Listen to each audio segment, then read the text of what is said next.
한 주간 평안하셨습니까? 잘들 오셨어요? 우리 동간이 친구 동훈이 오래간만에 같이 왔네.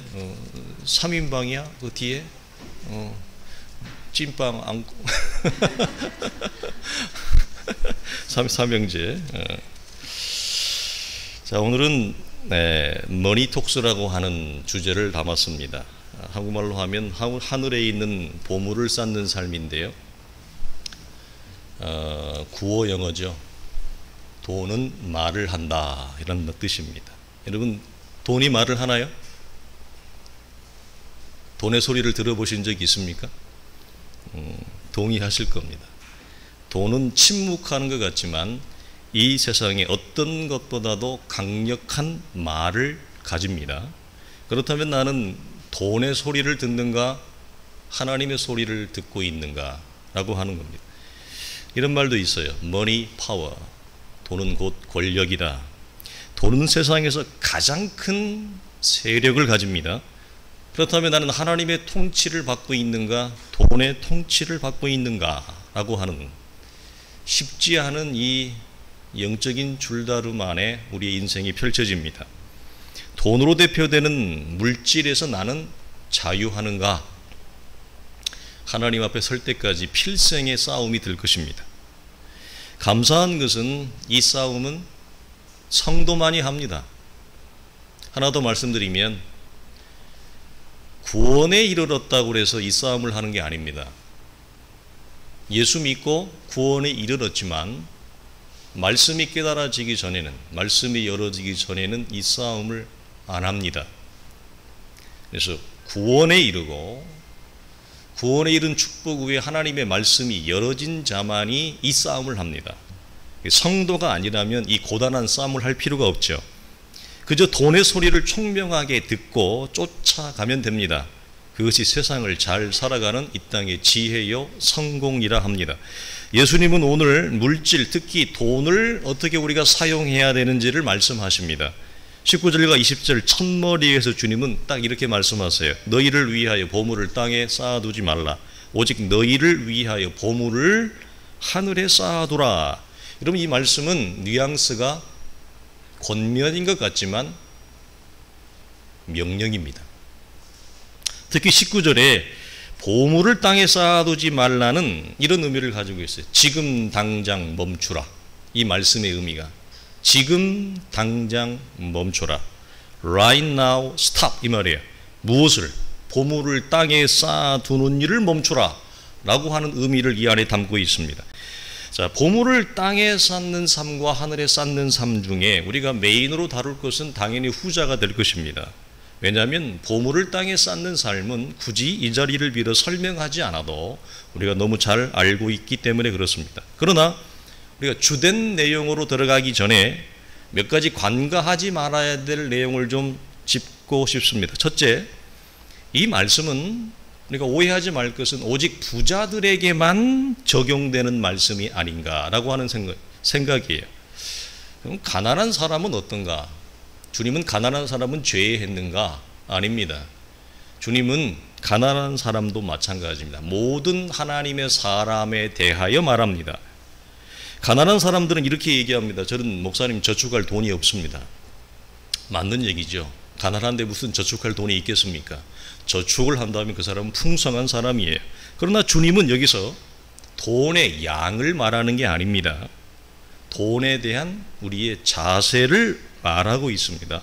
두 번째로 이 말씀을 오직 돈으로만 제한시키는 실수입니다. 이 말씀은 소유물에 대한 태도, 더 나아가 이 세상에 대하여 성도가 어떤 관계를 가져야 되는가, 이 세상 전체에 대한 관계 전체를 말합니다.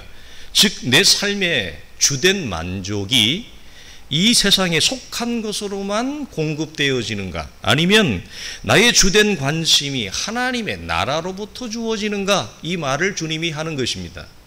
나의 복된 관심과 소망이 이 땅에만 있다면 주님은 그것을 수정하라 말씀하십니다. 그런데 왜 돈으로 오늘 설교의 제목을 포커스를 맞추었는가? 돈이 가장 신속하게, 가장 예민하게, 긴밀하게 우리의 삶을 뭐해요? 작동합니다. 사람들은 돈의 소리를 듣고 돈의 흐름을 쫓아갑니다. 여러분, 사람들이 어디에 모일까요? 돈이 모이는 곳에 사람이 모입니다. 교회는 왜 사람들이 안 모일까요? 돈이 모이지 않잖아요. 안 모이는 것입니다. 그러나 어느 교회는 그 교회 가면 돈이 모인대, 그러면 그 교회로 몰리는 것입니다. 세 번째로, 돈, 소유물, 그리고 이 세상 자체는 여러분 기억하십시오. 중립적입니다. 중립적이라는 말은 돈 자체, 소유물 자체, 이 세상 자체는 아무런 죄가 없습니다. 우리는 잘못된, 한쪽으로 치우친 성경을 배우다 보면 돈, 세상 자체를 굉장히 죄악시합니다. 자, 그럼 우리 경제활동을 왜 해요? 돈이 그렇게 죄인데 경제활동을 할 이유가 없어요. 그렇죠? 여러분, 세상 자체가 죄인데 이 세상을 왜 살아가요? 극단적인 종말론자처럼 우리도 같이 그냥 속히 이 땅을 떠나는 것이 맞습니다. 과연 그런가요? 이건 여러분, 중립적이라고 하는 말은 이 자체들은, 이 친구들은 아무런 문제가 없습니다. 문제는 뭐예요? 돈에 대한, 소유물에 대한, 이 세상에 대한 왜곡된 관계를 가진 내가 문제입니다. 자, 부패한 내가 돈을 부패하게 만들죠. 타락한 내가 세상을 타락시키는 겁니다. 자, 우리가 본론의 내용으로 들어갑시다. 성도라도 돈의 소리를 듣습니다. 우리도 잘 들을 수 있습니다. 그러나 연단된 성도는 방향을 바꿉니다. 어떻게? 방향을 하늘로 틉니다. 돈의 소리를 들어요. 그렇지만 방향을 튼다는 겁니다. 왜냐? 마음이 하늘에 있기 때문에 그래. 마음이 땅에 있는 자는 돈의 소리를 듣고 땅에 투자를 합니다. 그러나 마음이 하늘에 있는 자는 돈의 소리를 듣지만 방향을 하늘로 튼다는 얘기예요. 기가 막히죠. 그 다음 구절, 우리가 다음 주에 나눌 말씀으로 보면 눈이 성하면, 눈이 좋으면, 밝으면, 왜냐? 우리는 하늘을 보는 눈이 있기 때문에 그렇습니다. 그래서 어떤 자는 하늘을 보는 눈이 있기 때문에 우리의 돈을 하늘을 향해 방향을 튼다는 거예요. 그러나 하늘을 보지 못하는 자는 돈을 이 땅을 위해서만 사용한다. 주님이 그렇게 말씀합니다. 자, 하늘의 보물을 쌓는 삶이란 무엇일까? 성경은 몇 가지의 방향을 제시하는데요. 다 찾을 수는 없어요. 앞서 갑시다. 첫 번째 방향성이에요. 성경이 제시하는 이 방향성들은 전부 다 뭘 하느냐? 개런티해요. 무엇을? 우리가 이와 같은 삶을 살아간다면 우리의 인생과 우리의 내세에 이르기까지 우리의 삶을 성경은 개런티합니다. 보장합니다. 그리고 성경은 약속합니다. 자, 마태복음 19장 볼까요? 자, 예수께서 이르시되 네가 온전하고자 할진대 가서 네 소유를 팔아 가난한 자들에게 주라. 그리하면 하늘에서 내게 보화가 있으리라. 너희 소유를 팔아 구제하여 낡아지지 아니하는 배낭을 만들라. 곧 하늘에 둔 바 담이 없는 보물이니. 이렇게 돼 있어요. 자, 여러분, 이 두 가지의 말씀에서 발견되는 공통점이 뭘까요? 오늘 본문에 있는 말씀하고 동일한 말씀인데 무엇이 발견돼요? 가난한 자를 구제하는 삶, 이것이 곧 하늘의 보물을 쌓는 삶인 것을 성경은 명확하게 보입니다. 오늘 우리 교회 처음 나온 뒤에 있는 우리 사랑하는 친구들도 알 수 있겠죠. 이건 신앙 고백하지 않아도 알 수 있는 내용이에요. 보면 알 수 있는, 읽으면 알 수 있는 내용이죠. 이 사실은 성경 전체를 관통하는 여러분 일관된 진리예요. 구제하는 삶을 하나님이 얼마나 기뻐하시는가, 얼마나 우리에게 기대하시는가, 그리고 얼마나 동시에 우리에게 명하시는가, 성경 본문에 너무나도 많이 등장하기 때문에 다 일일이 소개할 수 없을 정도입니다. 그래서 성도는 무엇과 거리가 멀다 그랬어요? 인색한 삶과 거리가 멉니다. 여러분, 본문으로 인색함을 말한다면 어떻게 여러분과 정리하면 될까요? 땅의 마음을 빼앗긴 자입니다. 본문으로 인색함을 말한다면 하늘을 보지 못한다는 명백한 증거가 뭐냐? 인색한 거예요. 그래서 여러분, 성숙한 성도는 결코 인색할 수 없다. 자, 누가복음 16장을 보면 우리가 잘 아는 불의한 청지기 비유가 나옵니다. 어느 날 주인에게 청지기가 재산을 낭비한다는 소리가 들립니다. 주인이 가만히 있을 수 없죠. 옵니다. 계산하자 합니다. 불의한 청지기가 큰일 났다. 내가 몰래 돌 빼먹은 거 들키게 생겼다. 이제 어떻게 살지? 이렇게 얘기해. 땅을 파자니 힘이 없고 빌어먹자니 부끄럽다. 그 순간 이 불의한 청지기가 번뜩이는 지혜가 떠올라요. 빚진 자들을 다 부릅니다. 그래서 물어요. 100마를 빚진 자에게는 너 받아 적어. 50이라고 적어. 50을 자기가 마음대로 탕감해 줍니다. 밀 100석을 빚진 자에게는 80이라 적어라. 마음대로 탕감합니다. 20을 탕감합니다. 자, 그러면서 주인에게 내가 혹 쫓겨난다 할지라도 내가 이들로 인해서 내가 다시 회복할 것이다. 이들 때문에 내가 다시 살 것이다. 확신을 가져요. 자, 얼마나 여러분 기가 막힌 일입니까? 얼마나 어이가 없는 일입니까? 그렇죠? 그런데 주인이 이 불의한 청지기가 행한 일을 보고 뭐라고 말씀하느냐? 놀랍습니다. 주인이 이 옳지 않은 청지기가 일을 뭐하게 했다? 지혜 있게 하였으므로 칭찬했다. 어떻게 여러분 칭찬을 합니까? 이건 여러분 불의한 일입니다. 불법입니다. 그리고 더군다나 칭찬할 수 없는 건, 우리식으로 생각하면 할 수 없는 건 뭐예요?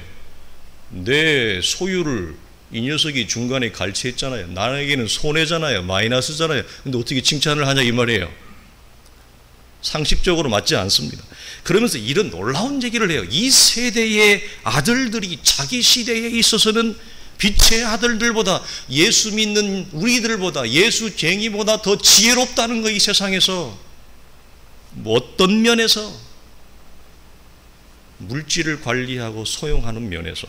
내가 너에게 말하노니 불의한 재물로 친구를 사귀라. 그리하면 그 재물이 없어질 때에 그들이 너희를 영원한 처소로 영접하리라. 묵상해 보십시오.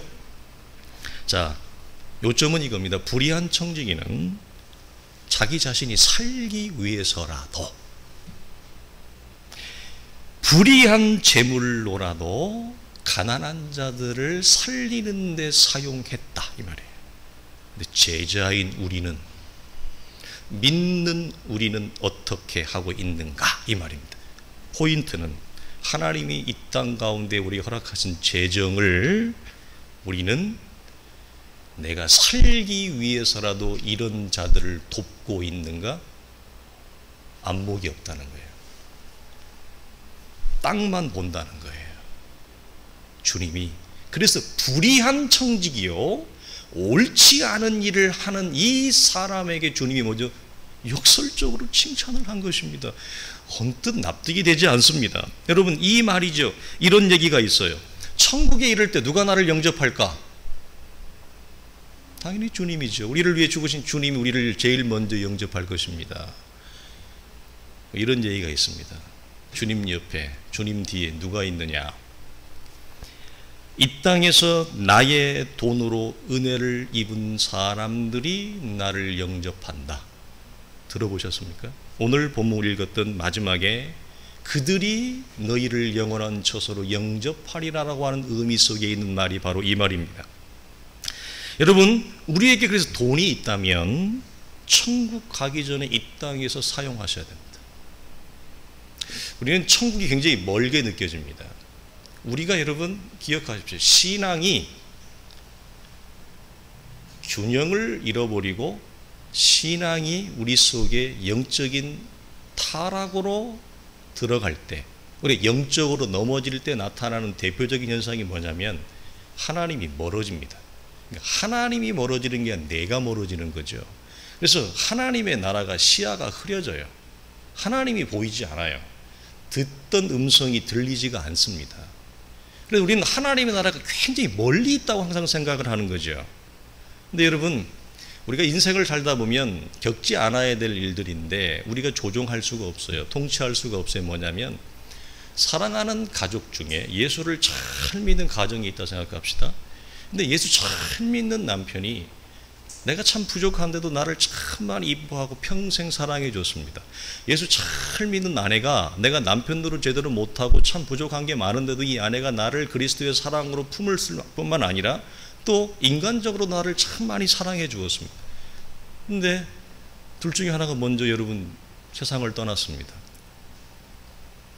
그러면 우리 안에 이상한 일이 일어납니다. 그 죽음을 통해 어떤 일이 일어날까요?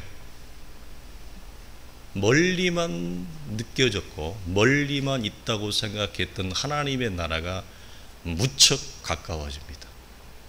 하나님이 우리에게 깨닫게 하시는 거예요. 우리가 신앙이 연약할 때는 하나님의 나라가 항상 멀리 있다고 생각해요. 그러나 나를 그렇게 사랑해 주었던 아내가 남편이 먼저 천국을 가면 천국은 굉장히 가까운 나라가 됩니다. 천국은 주님이 나를 영접할 나라이기도 하지만 내가 그 나라의 영광에 이를 때에 사랑했던 나를 그렇게 사랑해 주었던 아내와 남편이 나를 기다리고 있다고 여러분 생각해 보십시오. 그 나라가 뭘까요? 아니요. 그 나라는 가까워집니다. 그 나라는 가기 쉬울까요? 아니요. 가기 싫은 게 아니라 내가 가고자 소망합니다. 더 한 걸음 나아가서 내 자녀가 먼저 천국에 간다. 얘기는 또 달라집니다. 예수 잘 믿는 가정에서 예수 잘 믿는 우리 아들과 딸이 혹 어떤 불의의 사고로 먼저 천국을 간다? 이 부모에게는 삶의 소망이 뭐예요? 바뀌어요. 자녀의 죽음을 통해 하나님의 나라에 이르고자 하는 소망이 충만해져요. 하나님이 우리에게 주는 어떤 부분 보면 고통이지만 선물일 수 있습니다.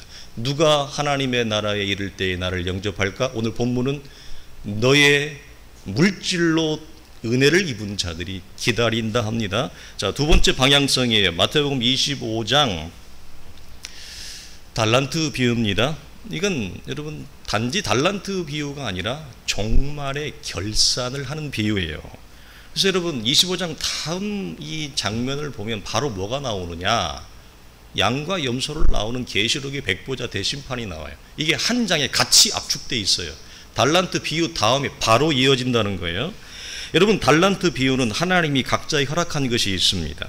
이 땅에서 그 허락한 걸 주인의 뜻에 합당하게 사용을 했느냐 아니면 내 뜻대로 사용했느냐의 여부를 묻는 거예요. 그래서 마지막 종말의 비유라고 하는 거예요. 5달란트, 2달란트 받은 자들은 어떻게 사용했기에 착하고 충성된 종이라 칭찬을 듣는가. 그 다음에 보면 이렇게 얘기해 주님이 창세로부터 너희를 위하여 예비된 하나님의 나라를 상속받으라. 여러분 이것은 하늘의 생명, 우리 영원한 생명을 주님이 보상하는 개런티하는 것입니다. 자, 근데 이들에게 우리가 잘 아는 마태복음 전체에서 산상수훈을 제외하고 가장 백미를 이루는 것입니다. 산상수훈의 팔복과 더불어 마태복음을 떠받치고 있는 대표적인 게 마태복음 25장 이 말씀이에요. 의인들이 대답하여 가로되 주여 우리가 어느 때에 주의 줄이신 것을 보고 공개하였으며 목마르신 것을 보고 마시게 하였나이까 어느 때에 나그네 되신 것을 보고 영접하였으며 벗으신 것을 보고 옷 입혔나이까 어느 때에 병드신 것이나 옥에 갇히신 것을 보고 가서 배웠나이까 하리니 임금이 이르되 내가 진실로 너희에게 이르노니 너희가 여기 내 형제 중에 지극히 작은 자에게 한 것이 곧 내게 한 것이니라. 아멘. 여러분 이건 단순한 구제를 말할까요? 아니요. 단순한 구제를 훨씬 뛰어넘는 것입니다. 왜 달란트 비유에 의해서 이 비유를 바로 이어놨느냐?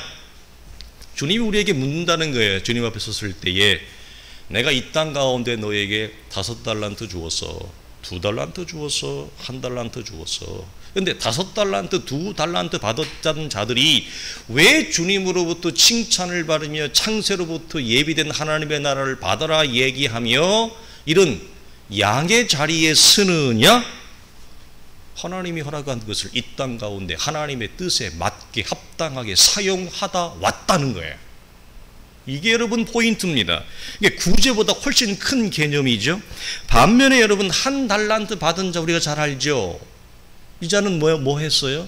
받은 달란트를 땅에 묻어두었다. 우리 이 땅에 묻어두었다를 단순히 아무런 장사를 하지 않고 게을렀다라고 생각하는데 그것보다 훨씬 다른 의미가 있습니다. 무엇입니까? 땅에 묻어두었다고 하는 것은 이 사람은 전혀 사용을 안 한 게 아니라 사용을 했는데 하나님의 뜻에 맞게 사용을 않고 전부 자신의 뜻과 욕심에 맞게만 썼다는 거예요. 한 달란트도 우리가 지난주에 나누었죠. 노아 선교사님 뭐라고? 이 달란트는 최고의 가치예요. 우리가 평생 벌어도 1달란트를 못 벌어요. 그러니까 이 1달란트가 작은 금액이 아니라는 거예요. 엄청난 금액이에요. 이 많은 재산을 받았어요. 신명기 8장 17절은 뭐라고 얘기해요? 내가 너희의 모든 소유물을 주었느니라 그래요. 달란트 비유처럼 5달란트를 이 사람이 자격이 있어서 받은 게 아니에요. 이 사람이 이 5달란트를 받을 가치가 있어서 받은 게 아니에요. 하나님이 5달란트를 딱 은혜로 준 거예요. 그럼 1달란트도 마찬가지예요. 그래서 신명기는 뭐라고 얘기해요? 내가 네게 재물 얻을 은사와 능력까지도 주었다. 잊지 말라. 이 돈의 출처가 나로부터 주어졌다. 이걸 얘기하는 거예요. 그래서 1달란트도 여러분 작은 금액이 결코 아닙니다. 근데 이 사람은 특징이 뭐예요? 땅에 묻어두었다는 말이 무슨 말이라고요? 썼어요. 안 쓴 게 아니에요. 근데 어떻게 썼어요? 목적이 하나님을 위해 쓴 게 아니라 하나님의 나라를 위해 쓴 게 자신의 욕심을 채우는 데 썼다는 거예요. 자, 그래서 주님이 그들에게 이렇게 말씀합니다. 자, 25장 44절 45절. 그러니까 이렇게 항변합니다. 우리가 어느 때에 주에 줄이신 것이나 목마른 것이나 나그네 되신 것이나 벗으신 것이나 병드신 것이나 옥에 갇히신 것을 보고 공양치 아니하더이까? 뻔뻔합니다. 이에 임금이 대답하여 가로되 내가 진실로 너희에게 이르노니 이 지극히 작은 자 하나에게 하지 아니한 것. 이 말이 무슨 내 뜻에 맞게 쓰지 아니했다. 너는 네 뜻대로 썼잖아. 눈이 어둡다. 다음 주에 나눈 말이 눈이 어두우면 우리의 삶이 얼마나 어두우리요. 주님께 말씀하시는 이 땅에 있을 때 허락하신 재정적 기회를 사용하지 않고 땅에 묻어두었던 자들에 대한 주님의 일침입니다. 자, 주님은 물질을 하나님의 뜻에 맞게 쓰는 자와 그렇지 못한 자의 이유를 간단하게 설명합니다. 명백하게 설명합니다. 21절입니다. 다 같이 봅시다. 시작. 내 보물 있는 곳에는 네 마음도 있느니라. 아주 심플합니다. 군더더기가 없습니다. 첫째, 둘째, 셋째도 없습니다. 주님은 간단하게 얘기합니다. 너는 마음이 없느니라. 자, 하나님의 뜻에 마음이 없습니다.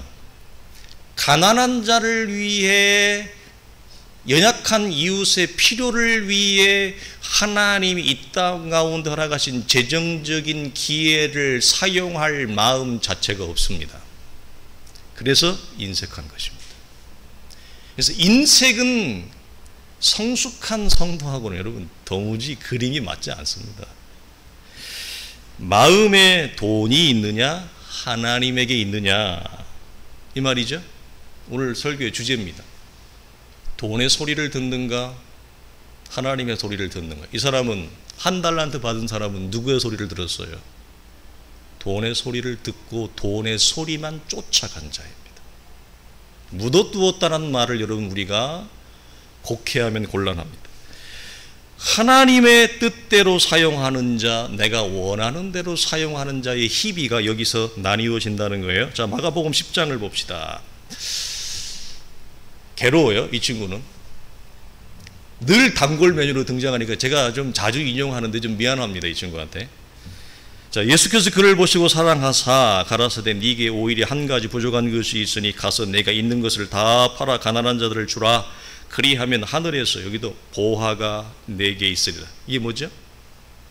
하늘의 보상을 개런티하는 거예요. 주님이 약속하시는 거예요, 여기서.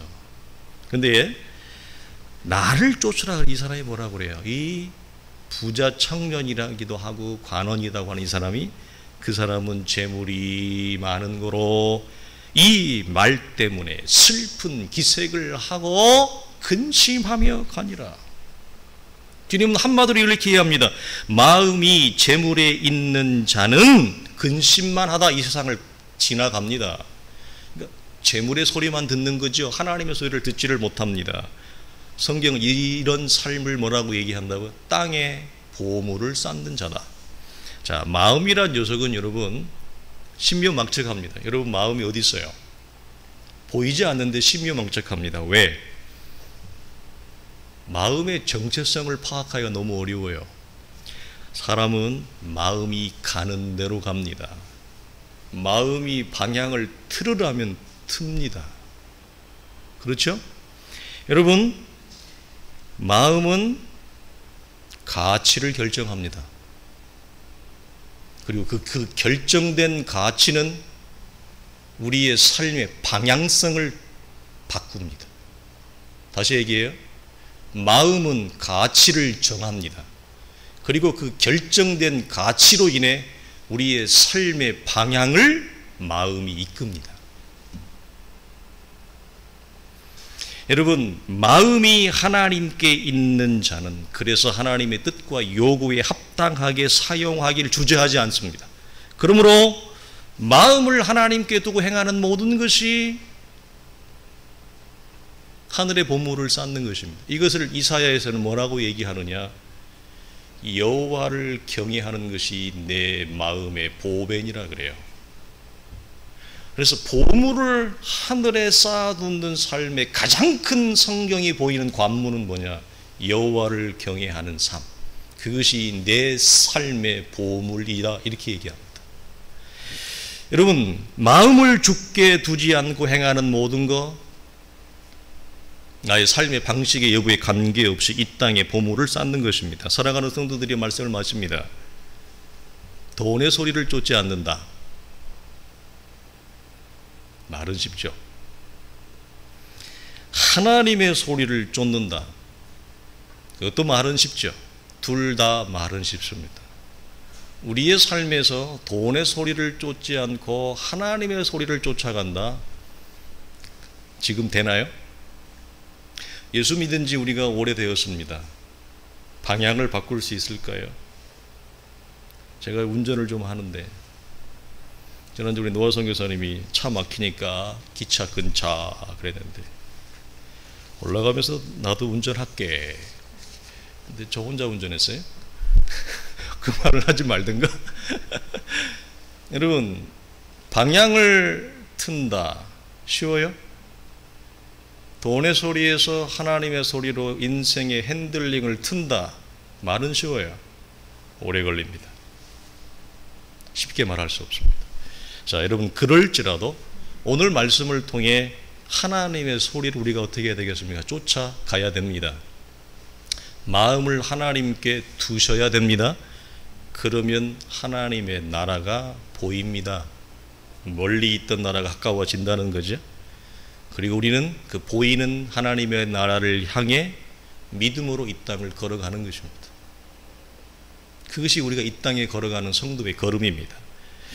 자, 디모데전서 6장에 있는 말씀 볼까요? 다 같이 우리 한 목소리로 고백하겠습니다. 네가 이 세대에서 부한 자들을 명하여 마음을 높이지 말고 정함이 없는 재물에 소망을 두지 말고 오직 우리에게 모든 것을 후히 주사 누리게 하시는 하나님께 두며 선을 행하고 선한 사업을 많이 하고 나누어 주기를 좋아하며 너그러운 자가 되게 하라.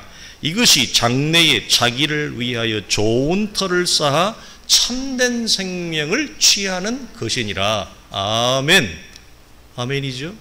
자, 밑줄 그어는 것. 마음을 하나님께 두며 이것이 우리의 장래에 좋은 터를 쌓는 생명이다. 하늘의 보화를 쌓는 삶이다. 마음을 하나님께 두고 행하기를 주의 이름으로 간절히 축원합니다. 기도하겠습니다. 하나님 아버지 감사합니다. 이 아침에도 우리에게 복된 주의 날을 허락하시며 하나님을 대면하며 하나님의 얼굴을 뵈게 하시니 감사합니다. 오늘 우리는 찬송을 통해 하나님을 만납니다. 우리는 기도를 통해 주의 신령한 말씀을 통해 하나님을 보고 갑니다. 주여, 사랑하는 성도들에게 은혜를 베풀어 주시옵소서. 우리의 눈을 밝게 하시옵소서.